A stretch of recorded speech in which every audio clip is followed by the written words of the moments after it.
بسم اللہ الرحمن الرحیم۔ آپ صلی اللہ علیہ وسلم پر کتاب وحی کا بیان۔ ہرقل نے کہا، کیا تمہاری اس سے کبھی لڑائی بھی ہوئی تھی؟ ہم نے کہا ہاں۔ بولا، پھر تمہاری اور اس کی جنگ کا کیا حال ہوا تھا؟ میں نے کہا، لڑائی ڈول کی طرح ہے، کبھی وہ ہم سے میدان جنگ جیت لیتے ہیں اور کبھی ہم ان سے جیت لیتے ہیں۔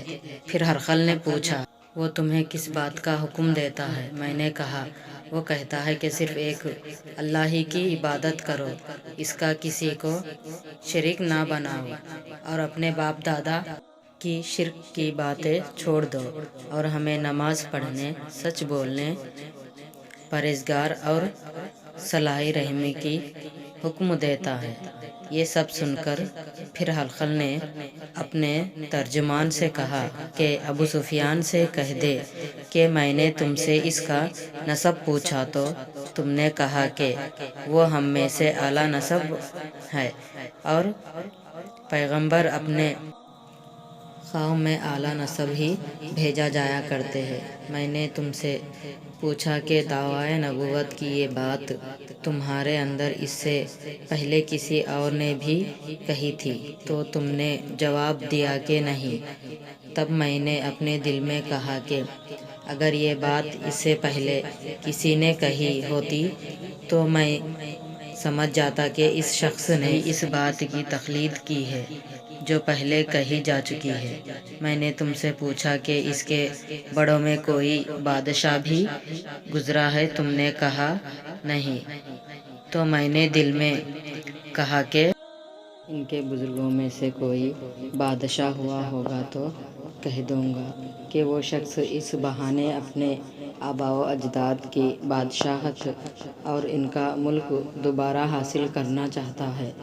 اور میں نے تم سے پوچھا کہ اس بات کے کہنے یعنی پیغمبری کا دعویٰ کرنے سے پہلے تم نے کبھی اس کو دروغگوئی کا الزام لگایا ہے؟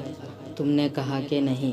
تو میں نے سمجھ لیا کہ جو شخص آدمیوں کے ساتھ دروغگوئی سے بچے وہ اللہ کے بارے میں کیسے جھوٹ بات کہہ سکتا ہے۔ اور میں نے تم سے پوچھا کہ بڑے لوگوں اس کے پیروی کرتے ہیں یا کمزور آدمی؟ تم نے کہا کمزوروں نے اس کی اتباعی کی ہے۔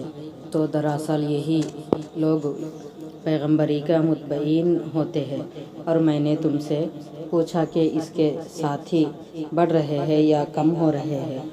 تم نے کہا کہ وہ بڑھ رہے ہیں، اور ایمان کی کیفیت یہی ہوتی ہے حتیٰ کہ وہ کامل ہو جاتے ہیں۔ اور میں نے تم سے پوچھا کہ آیا کوئی شخص اس کے دین سے ناخوش ہو کر مرتد بھی ہو جاتا ہے؟ تم نے کہا نہیں۔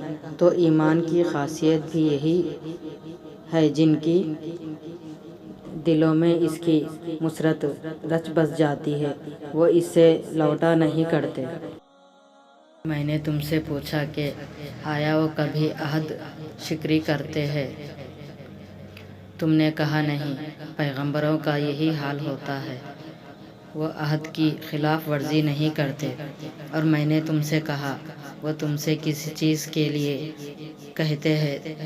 تم نے کہا کہ ہمیں حکم دیتے ہیں کہ اللہ کی عبادت کرو، اس کے ساتھ کسی کو شریک نہ ٹھہراؤ، اور تمہیں بتوں کی پرستی سے روکتے ہیں، سچ بولنے اور پرہیزگار کا حکم دیتے ہیں۔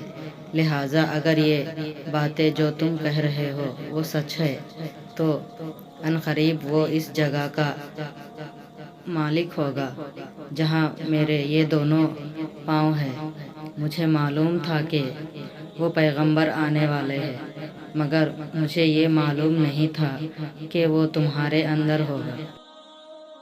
اگر میں جانتا کہ اس تک پہنچ سکوں گا تو اس سے ملنے کے لیے ہر تکلیف گوارا کرتا۔ اگر میں اس کے پاس ہوتا تو اس کے پاؤں دھوتا۔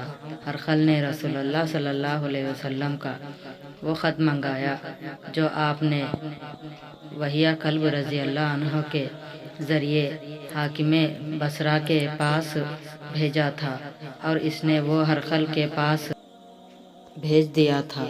پھر اس کو پڑھا تو اس میں لکھا تھا اللہ کے نام کے ساتھ جو نہایت مہربان اور رحم کرنے والا ہے۔ اللہ کے بندے اور اس کے پیغمبر محمد صلی اللہ علیہ وسلم کی طرف سے یہ خط ہے شاہ روم کے لیے۔